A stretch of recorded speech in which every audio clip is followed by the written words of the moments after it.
ng Saragosa, sa kahinaan ni Santiago.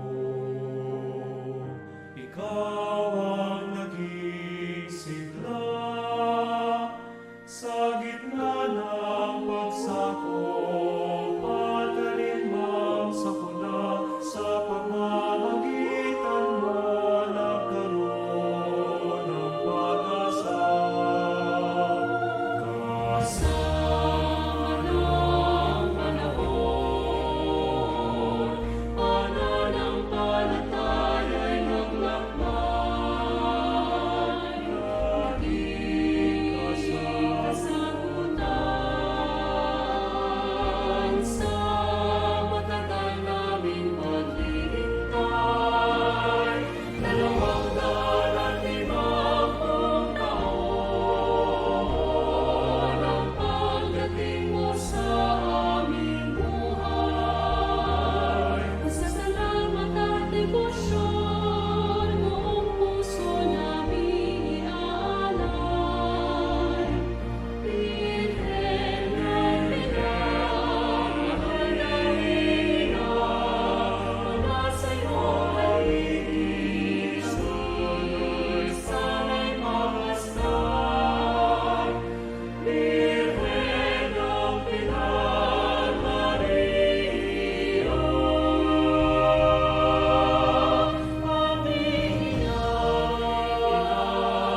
kami ay tamlahan patungo sa aming kaligtasan.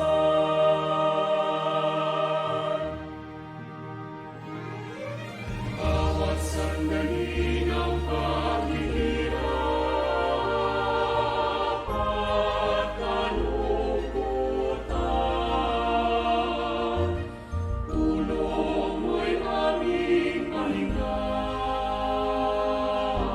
aming kapayapaan.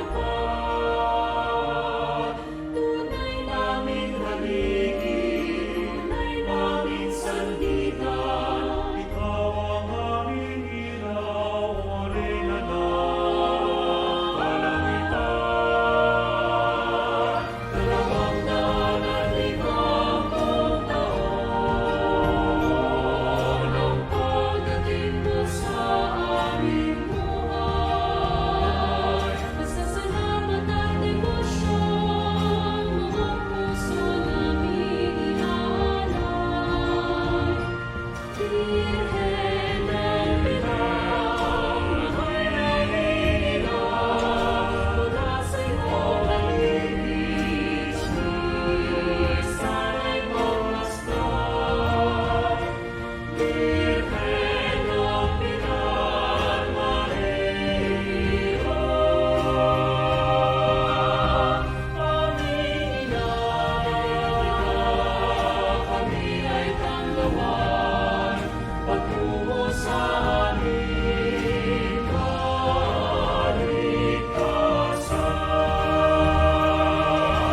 May isang misyon, maging tulad ng iyong anak, pagsunod sa Ama, tulad mo kami magsikap, gabayan mo kami sa bawat naming pagtahak, patungo sa'yo, Ina, patungo sa iyong yapak. Birhen ng Pilar, mahal namin. Let's all pray the Oratio Imperata against the COVID-19. In the name of the Father, and of the Son, and of the Holy Spirit. Amen. Merciful and compassionate Father, we confess our sins, and we humbly come to you to find forgiveness and life.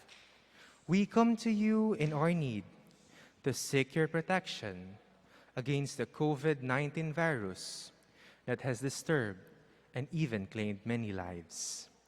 We ask you now to look upon us with love, and by your healing hand, dispel the fear of sickness and death, restore our hope, and strengthen our faith. We pray that you guide the people tasked to find cures for this disease and to stem its transmission. Bless our efforts to use the medicines developed to end the pandemic in our country. We pray for our health workers, that they may minister to the sick with competence and compassion. Grant them health in mind and body, strengthen their commitment and protection from the disease. We pray for those afflicted. May they be restored to health. Protect those who care for them. Grant eternal rest to those who have died. Give us the grace in these trying times to work for the good of all and to help those in need. May your concern and compassion for each other see us through this crisis and lead us to conversion and holiness. Grant all this through our Lord Jesus Christ, your Son, who lives and reigns with you in the unity of the Holy Spirit, God, forever and ever. Amen.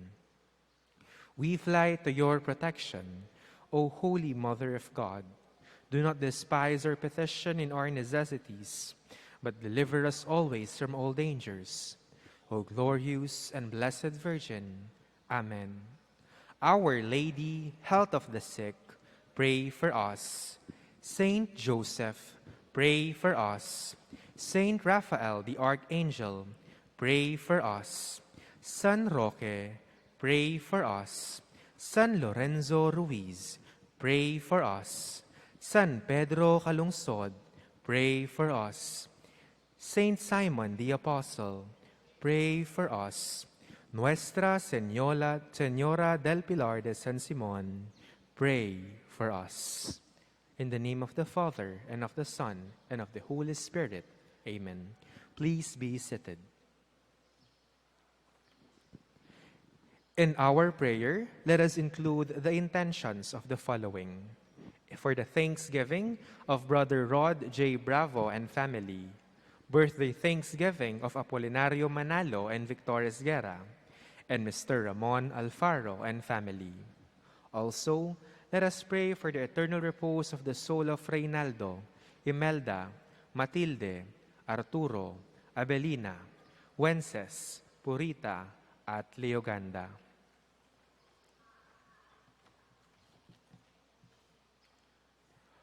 Paganaka, Bayo Misa. King pamananggap, king banal a komunyon, manatiling makalukluk at panayan din kaya katamong ushers, ang makatulid ka rin kaya kayong piluluklukan. Bilang tanda, ay kayo na po ing tutuking pumila at tanggap king katawa ng Kristo. Karas king libutad, itasla ding pidaw tagamat at tanggapan ing banala sakramento. Ala na pong kailangang sabihan king pamananggap kaniti, uling iti maganap misanan, kapamila taning pari. Makisan metong kayo po sana para king masalese, organisado at ligtas sa pamananggap tamo, king komunyon. Dakal pong salamat.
Good day, brothers and sisters.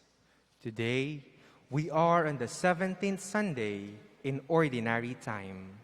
Also, this Sunday, we commemorate the second World Day of Grandparents and the elderly.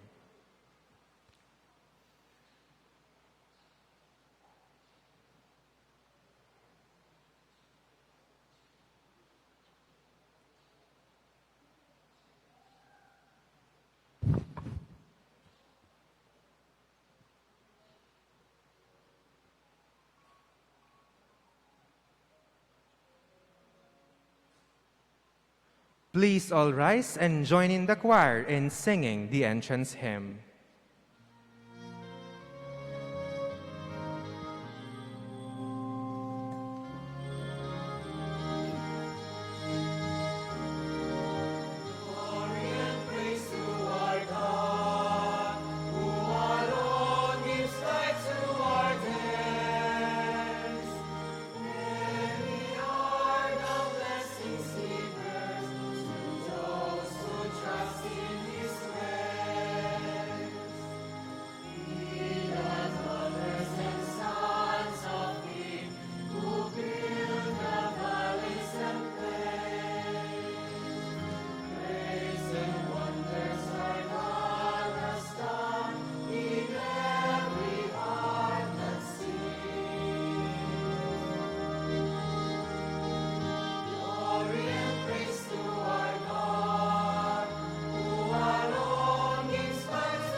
Gathered as one family, we greet the Lord in the name of the Father, and of the Son, and of the Holy Spirit. Amen.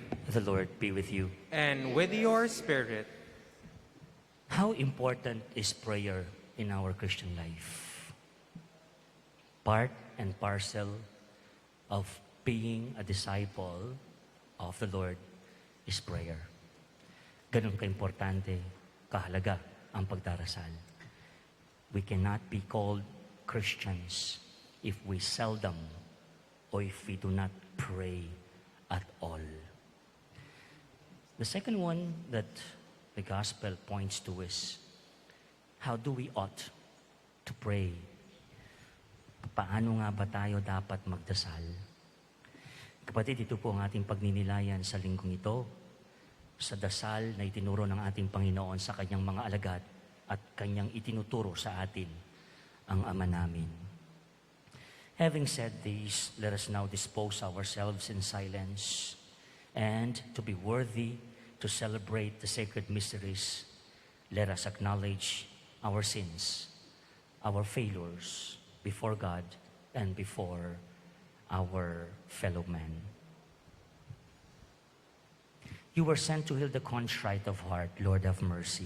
Lord, have mercy. You came to call sinners. Christ, have mercy. Christ, have mercy. You are seated at the right hand of the Father to intercede for us. Lord, have mercy. Lord, have mercy. May Almighty God have mercy on us, forgive us our sins, and bring us to everlasting life. Amen.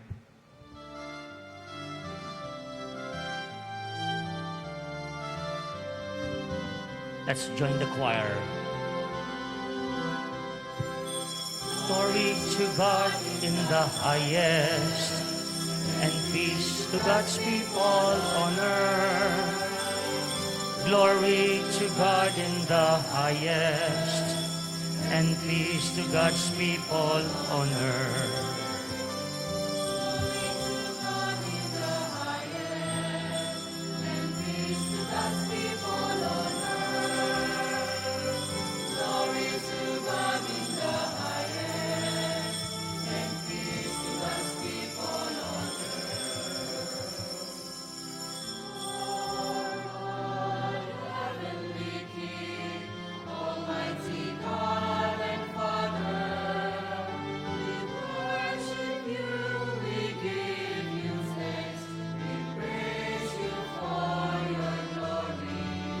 Together, glory to God in the highest, and peace to God's people on earth. Glory to God in the highest, and peace to God's people on earth.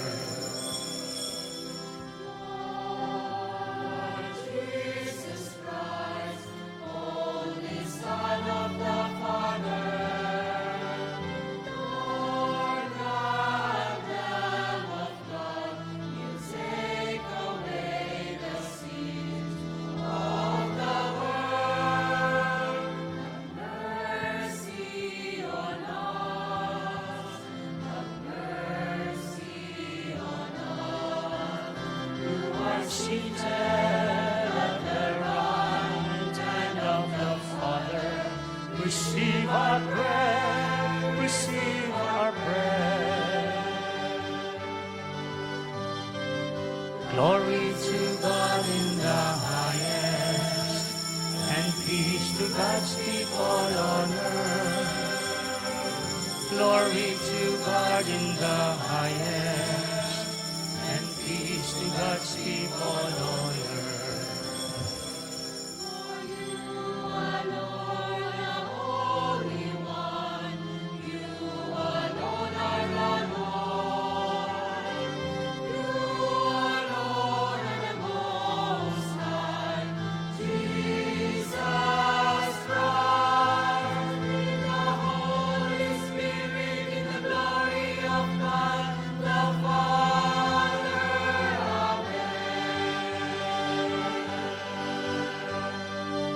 Glory to God in the highest, and peace to God's people on earth.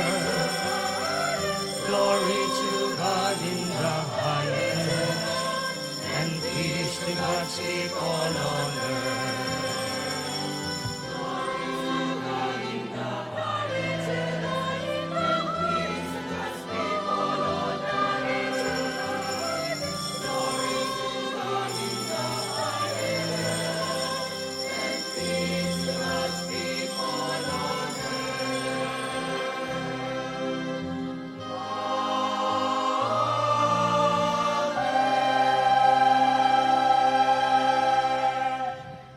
Let us pray.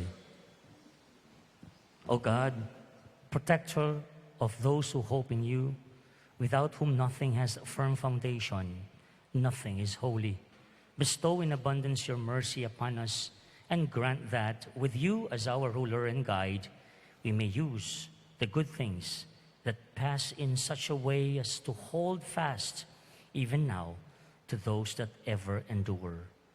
Through our Lord Jesus Christ, your Son, who lives and reigns with you in the unity of the Holy Spirit, one God, forever and ever. Amen. Please be seated for the liturgy of the Word.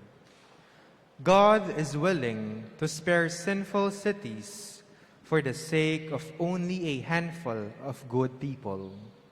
Here, we also find the intercessory prayer of the just man, Abraham. The first reading.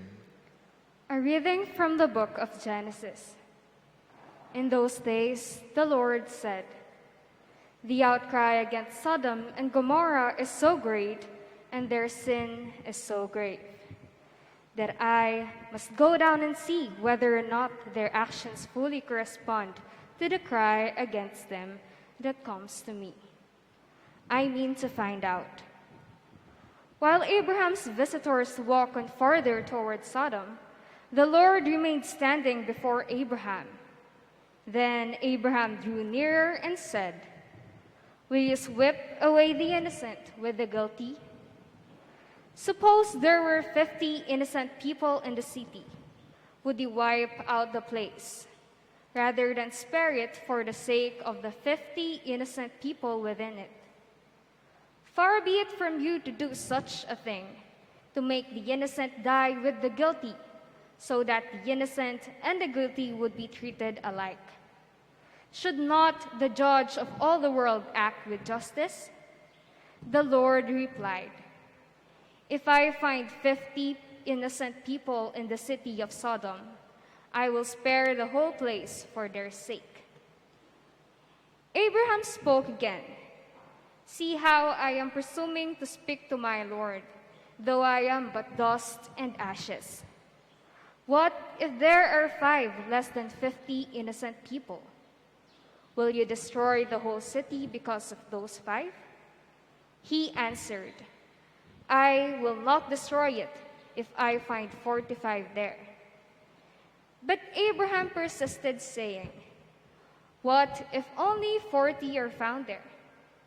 He replied, "I will forbear doing it for the sake of the 40. Then Abraham said, "Let not my Lord grow impatient if I go on. If only 30 are found there." He replied, "I will forbear doing it if I can but find 30 there."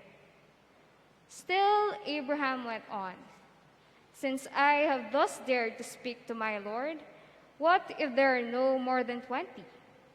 The Lord answered, "I will not destroy it for the sake of the 20. But he still persisted, "Please let not my Lord grow angry if I speak up this last time. What if there are at least 10 there?" He replied, "For the sake of those 10, I will not destroy it." The word of the Lord. Thanks be to God. Lord, on the day I called for help, you answered me. Lord, on the day I called for help, you answered me. I will give thanks to you, O Lord, with all my heart, for you have heard the words of my mouth. In the presence of the angels, I will sing your praise. I will worship at your holy temple and give thanks to your name. Lord, on the day I called for help, you answered me. Because of your kindness and your truth, for you have made great above all things your name and your promise. When I called, you answered me. You built up strength within me. Lord, on the day I called for help, you answered me. The Lord is exalted, yet the lowly he sees, and the proud he knows from afar. Though I walk amid distress, you preserve me. Against the anger of my enemies, you raise my hand. Lord, on the day I called for help, you answered me. Your right hand saves me. The Lord will complete what he has done for me. Your kindness, O Lord, endures forever. Forsake not the work of your hands. Lord, on the day I called for help, you answered me. Baptism makes us sharers in the death and resurrection of Christ. Our Lord has made us new, and Paul challenges us to a new life in Christ. The second reading. A reading from the letter of St. Paul to the Colossians. Brothers and sisters, you were buried with him in baptism, in which you were also raised with him, through faith in the power of God, who raised him from the dead. And even when you were dead in transgressions and the uncircumcision of your flesh, he brought you to life along with him, having forgiven us all our transgressions, obliterating the bond against us with its legal claims, which was opposed to us. He also removed it from our midst, nailing it to the cross. The word of the Lord. Thanks be to God. Please all rise to honor the Holy Gospel.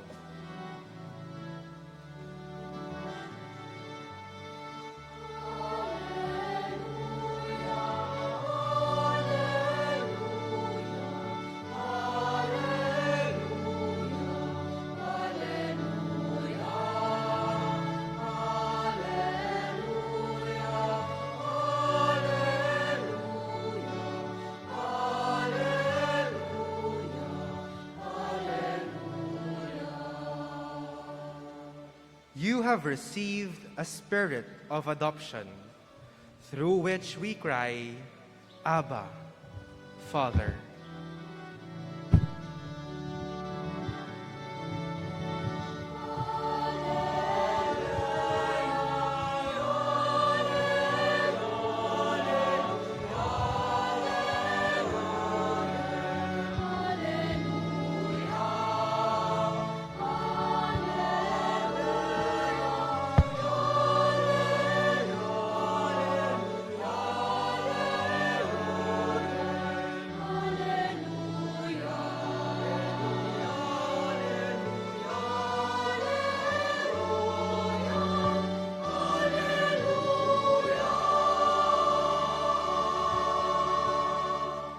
The Lord be with you. And with your spirit, A reading from the Holy Gospel according to St. Luke.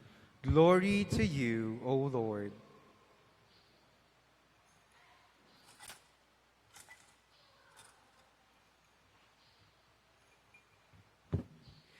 Jesus was praying in a certain place, and when he had finished, one of his disciples said to him, Lord, teach us to pray, just as John taught his disciples. He said to them, when you pray, say, Father, hallowed be your name, your kingdom come.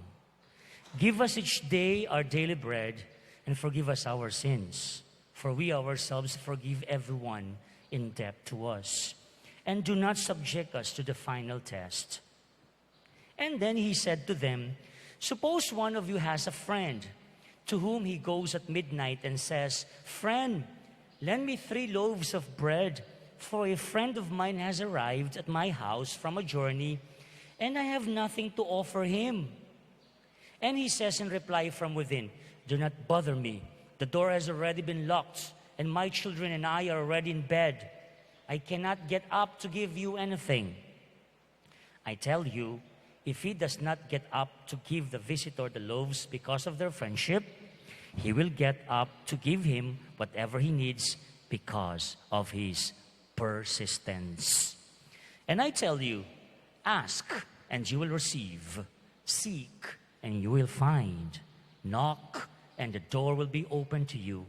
For everyone who asks receives, and the one who seeks finds, and to the one who knocks the door will be opened. What father among you would hand his son a snake when he asks for a fish? Or hand him a scorpion when he asks for an egg. If you then, who are wicked, know how to give food or good gifts to your children, how much more will the Father in heaven give the Holy Spirit to those who ask him? Sisters and brothers, the gospel of the Lord. Praise to you, O Lord Jesus Christ. Please be seated and listen to the homily. What was the request of the disciples to Jesus? Ano nga ba yung kahilingan nila? Lord, teach us to pray. Panginoon, turuan niyo po kaming magdasal. So in today's gospel, we hear Jesus teaching his disciples how to pray. Napakalapit ng panalangin ito dahil ito yung isa sa mga panalangin malimit. Tama ba yung malimit? Yung madalas nating pinagdarasal. Jesus taught his disciples the Our Father, or mas alam natin ito minsan, we call it the Lord's Prayer. Now, teka, Father, parang kulang, parang mas maigsi. At hindi yung parang yung dinarasal natin. Tama kayo. Because the one that we read is the version of Saint Luke. It's shorter. The version that we know, that we commonly praise, the version of Saint Matthew. Our Father who art in heaven, hallowed be thy name, thy kingdom come, thy will be done on earth as it is. That's the version of Saint Matthew. All right? Maliwanag po yun. But it's the same. It's the same prayer, but different version. Now, the Lord's Prayer, if you notice, is a prayer that defines our relationship with God, whom we address Father, Ipa in Kapampangan. This defines our relationship. Siyang tatay, tinatawagan natin ang tatay natin, tayo ang kanyang mga anak. Now, addressing God as Father is meant to set the tone for all the prayers we say to Him. Why don't you go back to the way you pray? Potang mga dita mo, pag nagdarasal tayo, ano yung disposition natin? How do we see the Lord with all the prayers that we ask? Para daw itong isang anak na nakipag-usap sa kanyang tatay at humihingi, no? Nakipag-usap heart to heart. Ika nga, we are to pray heart to heart with an Almighty Being who wants us to relate with Him. Yan ang ating Panginoon, isang Diyos who wants to relate with Him as a Father by acknowledging Him and His holy will and by relaying to Him our simple basic need for food. Ano pa hinihingi natin sa Our Father? Forgiveness, patawaran mo kami, kaya kaming kasalanan. And we also, at the end of the prayer, what do we seek? Protection. Deliver us from evil.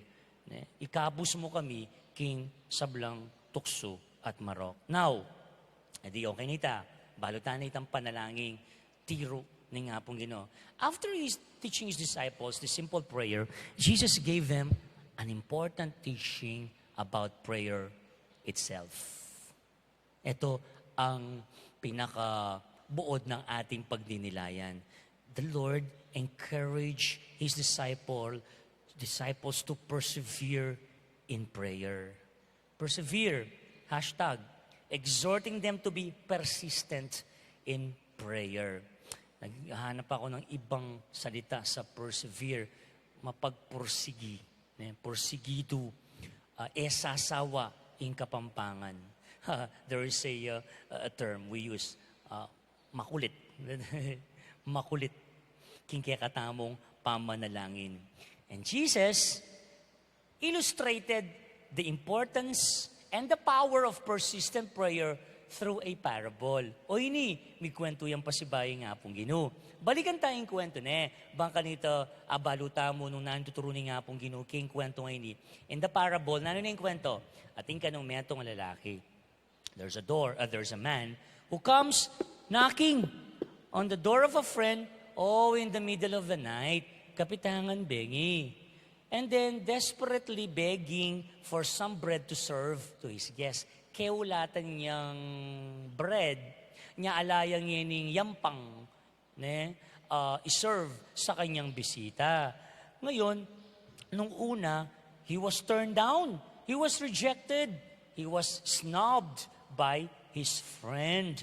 But because of his persistence, his friend eventually surrenders and grants he was asking for. May kwaya king pamangulit. Because of his persistence, the request was granted. Very interesting niya po. Makuya diya mo po yung kwento, pero o yun yung meto nga pupuntuan na the short parable tells us how persistent prayer is capable of changing God's mind. O ito yung weakness ni nga pong Ginoo. Of course, He's perfect, He's God. Pero sa taong mapagpursigi at walang sawang nananalangin, there's power into that. It can change God's mind. A request which at first was rejected is eventually granted simply because of one's persistence. There's another English word, perseverance. Persistence and perseverance indeed can change God's mind. That's how powerful persistent prayer can be. Okay. Example nitong persistent in prayer, the first reading. Sino nag-proclaim sa inyo? Kay Abraham. Beautiful story between Abraham and God. That's what we saw or heard in the first reading. We heard how God gave in to Abraham's bargaining. Oy, ni Abraham, makulit ya mo naman. Kingapong Ginoo, kingkayang request. Because Abraham was concerned about saving his relative. The name of the relative is Lot. And saving his own wife and 2 daughters from God's wrath. May nga pong Ginoo. At buri na lang parusan. Ding tao Sodom and Gomorrah. Oh, I need not explain further. Okay, so God was offended to the behaviors of these people. They were dishonorable.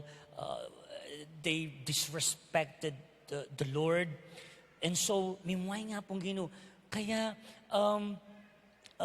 Abraham prays that God will not destroy those places. He intercede. Tama ba? Memilatan niya na magitan si Abraham and plead to God, God, please do not destroy these places and save my wife and my relative Lot and my children.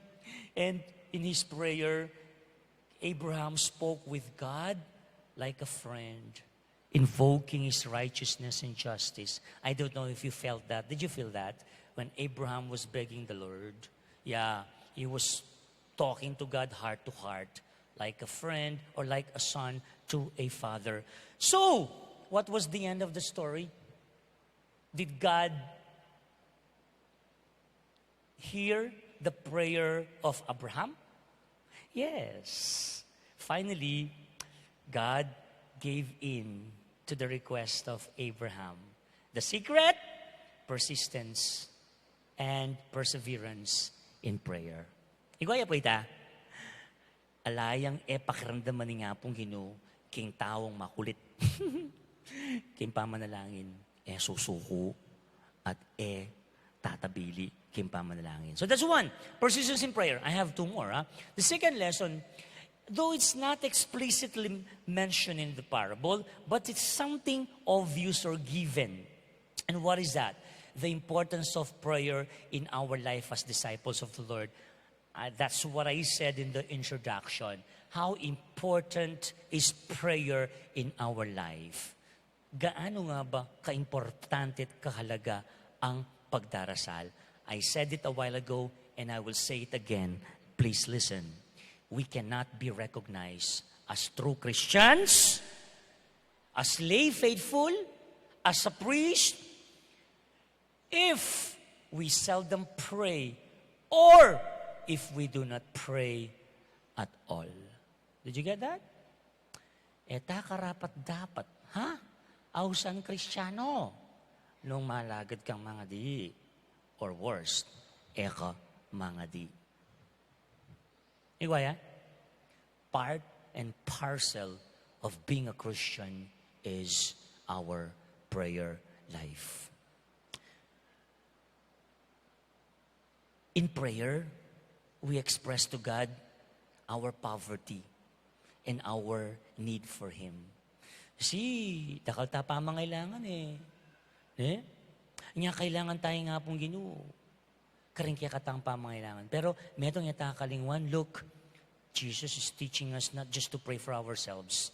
Do you notice the pronoun used? Our Father. Give us this day and forgive us.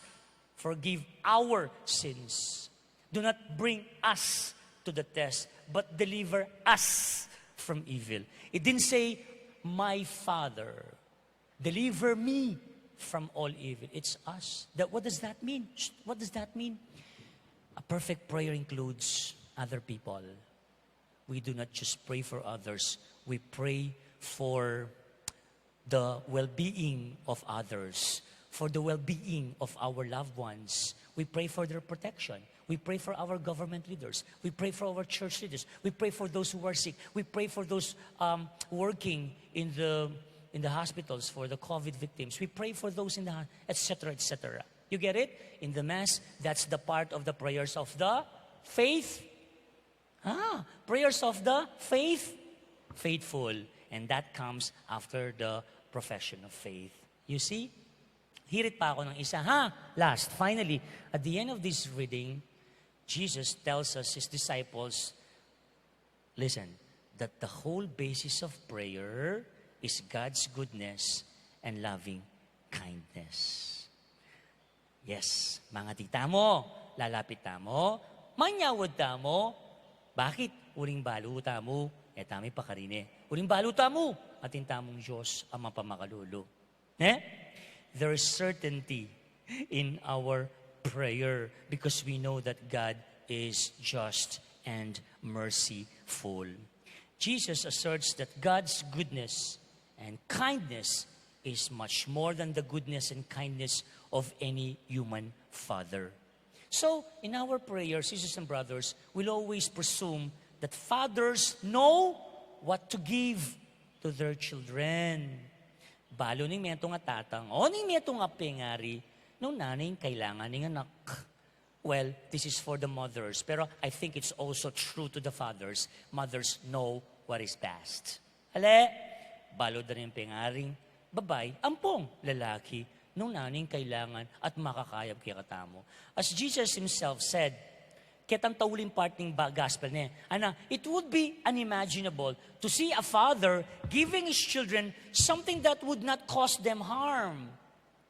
Something that would cause them harm. Like handing them a snake when his children ask for a fish. Manyawad yung, asan? Dinan may ubingan nga na. Or a scorpion when they request for an egg.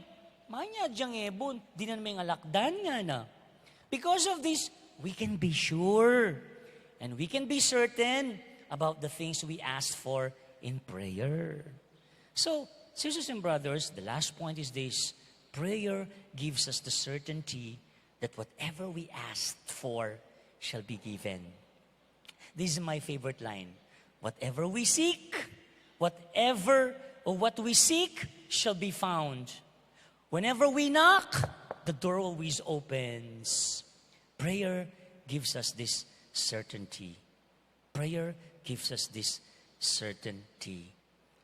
Well, nang mga dita mo, nang kay balata mo lang pakibat nga ng Father Manny Santa Maria once he was invited to say a mass here. When we pray, at lulang klaseng pakibat ni nga pong Ginoo. Possible. 1, yes. 2, no. 3, not now. Pangini. But we are assured, sisters and brothers, listen to this last point. No prayer is left unanswered and unheard by God, who is Father and who knows what is best for us, His children. Nga, ito ang pususukong mga di at manalangin. Pagkalub na nga pong Ginoo nga napin itang kanta, in His time. You know the song, right, choir?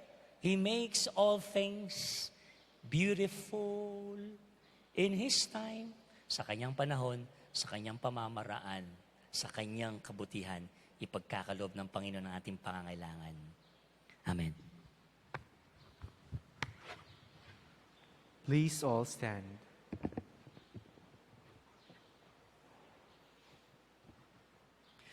Let's profess our faith. I believe in one God, the Father Almighty, maker of heaven and earth, of all things visible and invisible.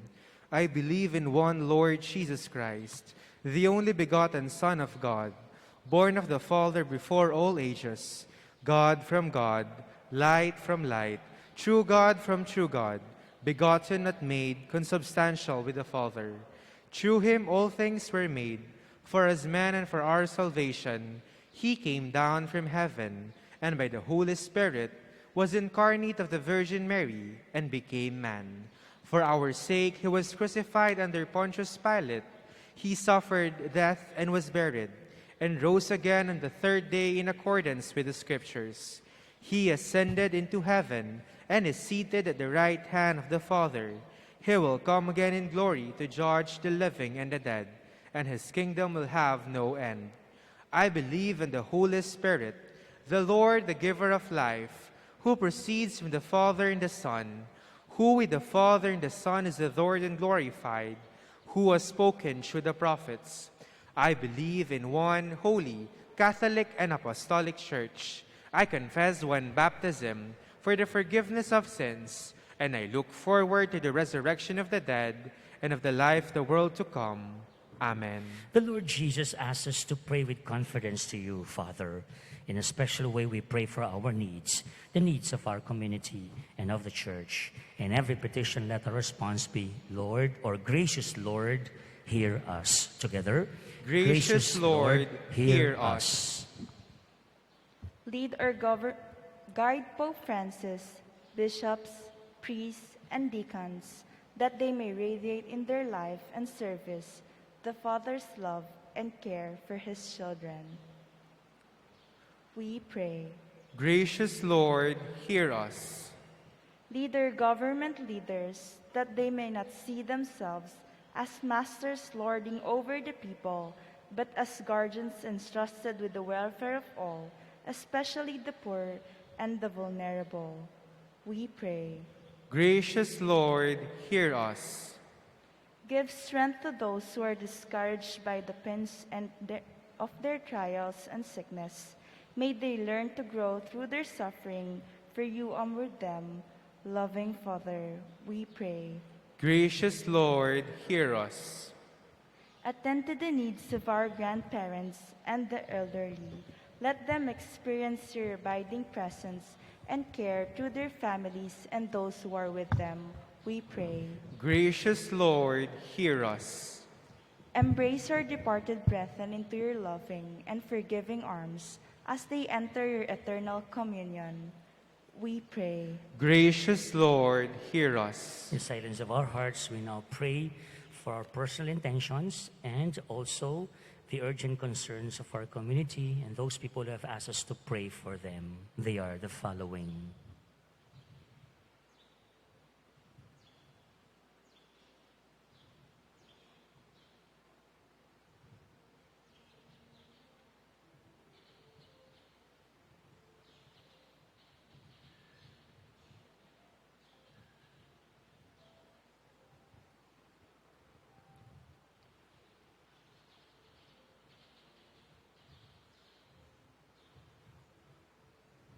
Father, hear the prayers of your children. Help us grow in love for one another and become perfect witnesses of your love. We ask this through Christ our Lord. Amen. Please be seated for the liturgy of the Eucharist.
Pray, brethren, that my sacrifice and yours may be acceptable to God, the Almighty Father.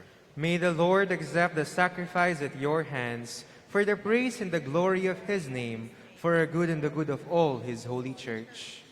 Accept, O Lord, we pray, the offerings which we bring from the abundance of your gifts, that through the powerful working of your grace, these most sacred mysteries may sanctify our present way of life and lead us to eternal gladness through Christ our Lord.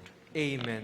The Lord be with you. And with your spirit, Lift up your hearts. we lift them up to the Lord. Let us give thanks to the Lord our God. It is right and just. It is truly right and just, our duty and our salvation always and everywhere to give you thanks, Lord, Holy Father, Almighty and eternal God. For you so loved the world that in your mercy you sent us Redeemer to live like us in all things but sin, so that you might love in us what you loved in your Son, by whose obedience we have been restored to those gifts of yours, that by sinning we had lost in disobedience. And so, Lord, with all the angels and saints, we too give you thanks, as in exaltation we acclaim.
You are indeed holy, Lord, the fount of all holiness. Make holy, therefore, these gifts, we pray, by sending down your Spirit upon them like the dewfall, so that they may become for us the body and blood of our Lord Jesus Christ. At the time he was betrayed and entered willingly into his passion, he took bread and giving thanks, he broke it. He gave it to his disciples, saying, "Take this, all of you, and eat of it, for this is my body, which will be given up for you."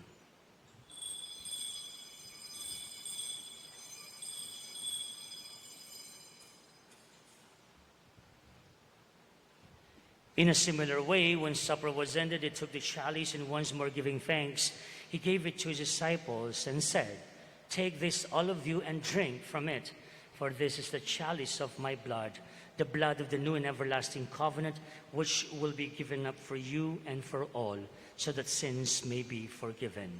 Do this in memory of me."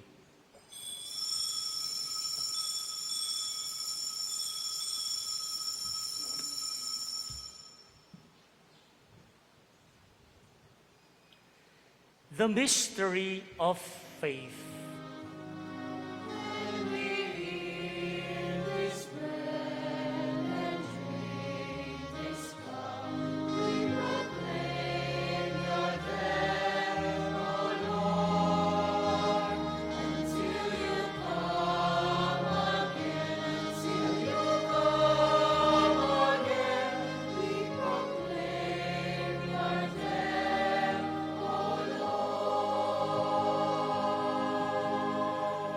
Therefore, as we celebrate the memorial of his death and resurrection, we offer you, Lord, the bread of life and the chalice of salvation, giving thanks that you have held us worthy to be in your presence and minister to you. Humbly we pray that, partaking of the body and blood of Christ, we may be gathered into one by the Holy Spirit. Remember, Lord, your church spread throughout the world, and bring her to the fullness of charity, together with Francis, our Pope, Florentino, our Archbishop, and all the clergy. Remember also our brothers and sisters who have fallen asleep in the hope of the resurrection, and all who have died in your mercy. Welcome them into the light of your face. Have mercy on us all, we pray, that with the Blessed Virgin Mary, Mother of God, with Saint Joseph, her spouse, with the blessed apostles, special Saint James the Great, Saint Simon the Apostle, and all the saints who have pleased you throughout the ages, we may merit to be co-heirs to eternal life, and may praise and glorify you through your Son, Jesus Christ. Through him and with him and in him, O God Almighty, Father, in the unity of the Holy Spirit, all glory and honor is yours forever and ever.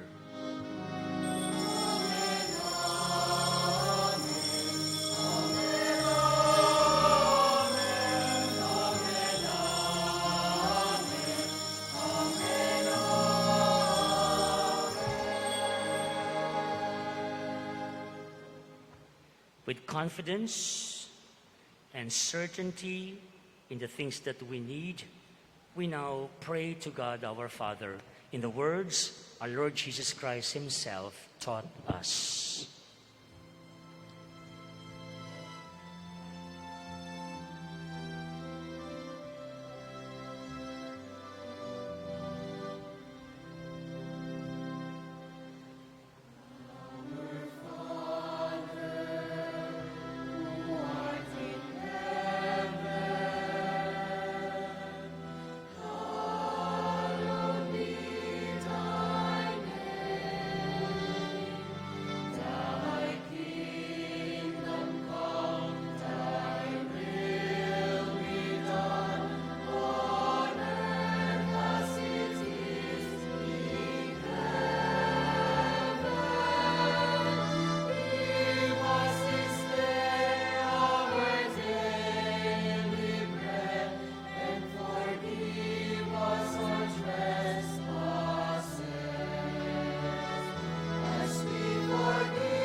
Deliver us, Lord, we pray, from every evil. Graciously grant peace in our days, that by the help of your mercy we may be always free from sin, safe from all distress, as we await the blessed hope and the coming of our Savior Jesus Christ.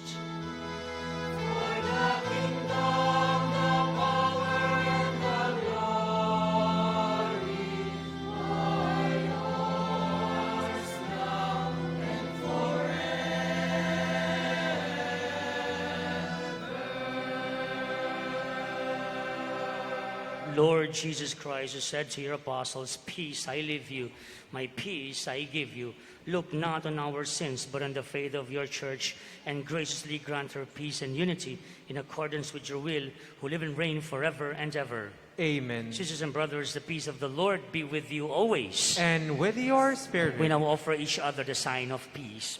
Peace be with you.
sisters and brothers, this is the Lamb of God. This is Jesus our Lord, He who takes away the sins of the world. How blessed are we who are invited to the supper of the Lamb. Lord, I am not worthy that you should enter under my roof, but only say the word, and my soul shall be healed.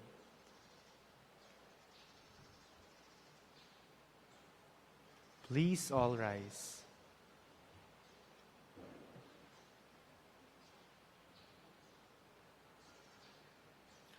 Again, as announced a while ago, we went back to the previous way of receiving the communion. Please refer to the stations, communion stations, and we have our greeters to guide you. No? After Among says the body of Christ, everybody respond, Amen. And then we silently go to the queue and silently receive the body of Christ and go back to your seats silently and start your silent prayer. Thank you. Sisters and brothers, the body of Christ. Amen. Please be seated. For those who cannot receive the Holy Communion, let us pray the spiritual act of communion. My Jesus, I believe that you are present in the most blessed sacrament. I love you above all things, and I desire to receive you into my soul. Since I cannot now receive you sacramentally, come at least spiritually into my heart. I embrace you as if you were already there, and I unite myself wholly to you. Never permit me to be separated from you. Amen.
Please all rise.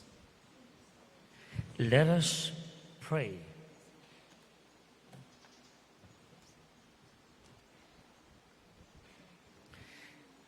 We have consumed, O Lord, this divine sacrament, the perpetual memorial of the passion of your Son. Grant, we pray, that this gift, which he himself gave us with love beyond all telling, may profit us for salvation. We ask this through Christ our Lord. Amen. Be seated for some reminders and announcements. We start our countdown today on the Feast of St. James the Great. That's tomorrow. So it's 80 days to go before our parish fiesta. That's October 12. Balotamo, St. James the Great, instrumentuya king pamipatilip ning Birhen ning del Pilar. He's actually the one there in the stained glass and on my right. But this image of St. James is from the Ibanez family. Thank you for bringing the image here in our church. Bukas pa po ang kapistahan ni Santiago Apostol. So watch out for the activities prepared for us. We've started planning in the parish. We already have our fiesta committee to spearhead for the planning. Part of the celebration is our ongoing effort to restore the church. And for example, the fence is almost complete. Thank you to all those who shared the resources. And secondly, hopefully the reliquary chapel of St. Simon, which hopefully will soon start.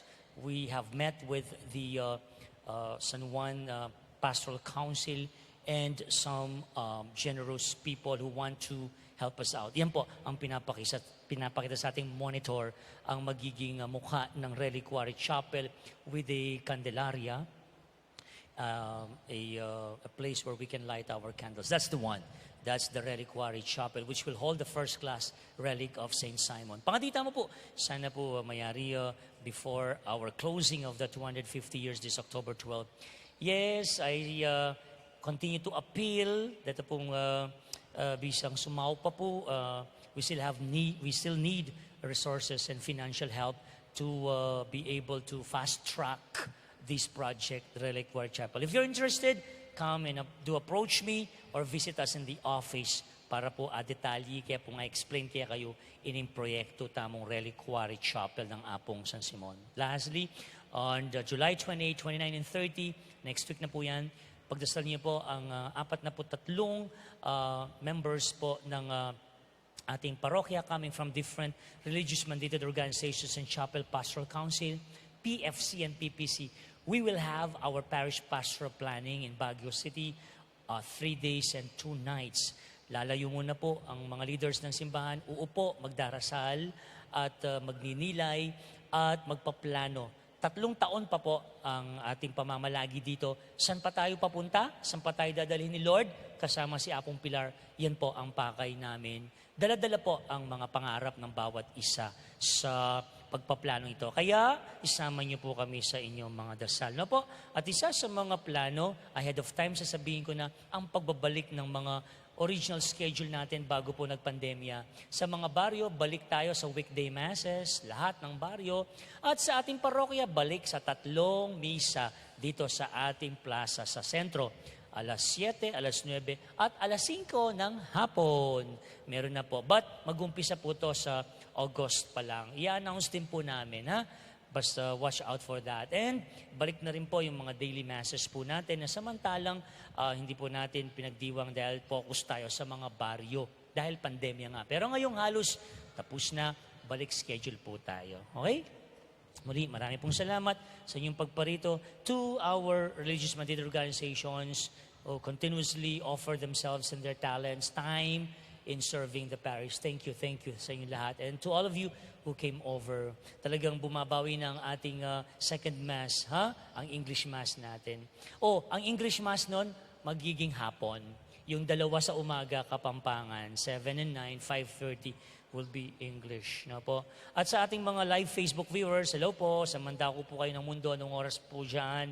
Maya po, abak po Kenny, and takal salamat po, king kaya kayong pamanantabi palagi ka rin, kaya kami pong misa, kaya katamong misa, Kenny King Parokya. That will be all. Thank you. Again, all stand and receive the final blessing. The Lord be with you. And with your spirit. Bow your heads and pray for God's blessing. Bestow increase of heavenly grace on your faithful Lord. May they praise you with their lips, with their souls, and with their lives. And since it is by your gift that we exist, may our whole lives be yours through Christ our Lord. Amen. And may the blessing of the Almighty God, the Father, the Son, and the Holy Spirit come down on you and remain with you forever. Amen. Go in peace and announce the gospel of the Lord. Thanks be to God. Once again, good morning and have a blessed Sunday ahead.